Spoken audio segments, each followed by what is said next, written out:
Hi guys! Isishare ko kung paano gumawa ng mango graham ice cream. At ang lahat ng ingredients nito ay nasa description box. Sa pag-uumpisa ay ilagay ang chilled all-purpose cream sa mixing bowl. 2 pakete po ng all-purpose cream ang nilagay ko dito at 250 ml po ang bawat isang pakete.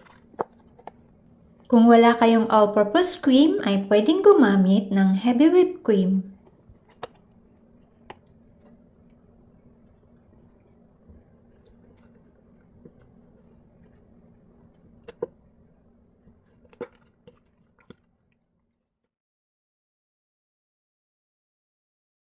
Pagkatapos ilagay ang 2 pakete ng all-purpose cream ay ibit ito gamit ang hand mixer hanggang mag-double ang volume nito.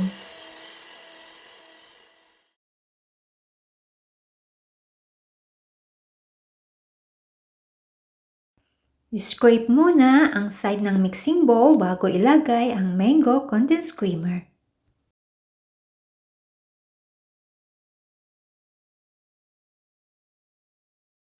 Kung wala kayong mango condensed creamer ay pwedeng gumamit ng condensed milk.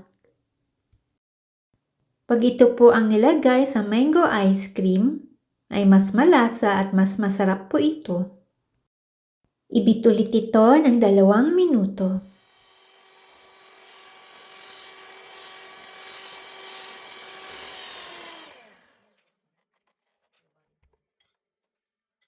Ilagay na ang graham crackers at ang mangga, saka haluin itong maigi.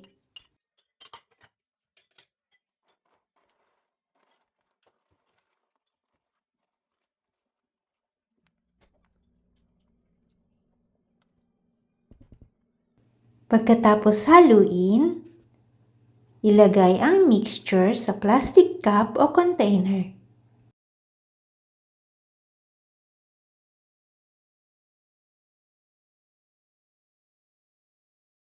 Pagkatapos maglagay ng mixture, ay pwedeng maglagay ng topping.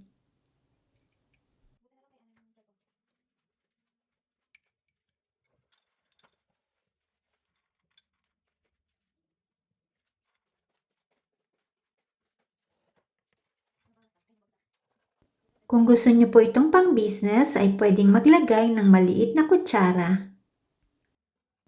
Ilagay ang takip ng plastic container at pwedeng maglagay ng thank you sticker. Ilagay ito sa freezer ng 6 hours or overnight.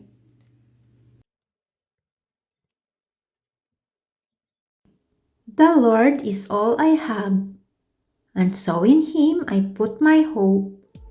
Lamentations 3 verse 24. Thanks for watching.